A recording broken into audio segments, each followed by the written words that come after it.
হারিয়ে যাওয়া কবিগুরু রবীন্দ্রনাথ ঠাকুর।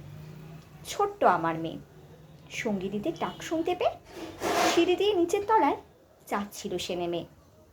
অন্ধকারে ভয়ে ভয়ে থেমে থেমে হাতে ছিল প্রদীপখানি, আঁচল দিয়ে আড়াল করে চলছিল সাবধানে। আমি ছিলাম ছাতে, তারায় ভরা চৈত্র মাসের রাতে। হঠাৎ মেয়ের কান্না শুনে উঠে দেখতে গেলেন ছুটে। সিঁড়ির মধ্যে যেতে যেতে প্রদীপটা তার নিভে গেছে বাতাসেতে। শুধাই তারে, কি হয়েছে বামি? সে কেঁদে কয়, নিচের থেকে হারিয়ে গেছি আমি তারায় ভরা চৈত্র মাসের রাতে।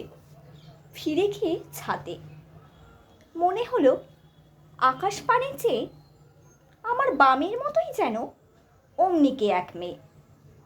নীলাম্বরের আঁচলখানি ঘিরে দীপশিখাটি বাঁচিয়ে একা চলছে ধীরে ধীরে।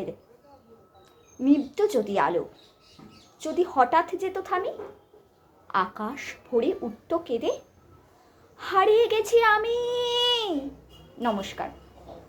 আমার কবিতাটা যদি ভালো লেগে থাকে তাহলে বন্ধুরা তোমরা একটা লাইক এবং সাবস্ক্রাইব করে দিও। আর কবিতাটা যদি ভালো লাগে সেটা কমেন্টে জানিও।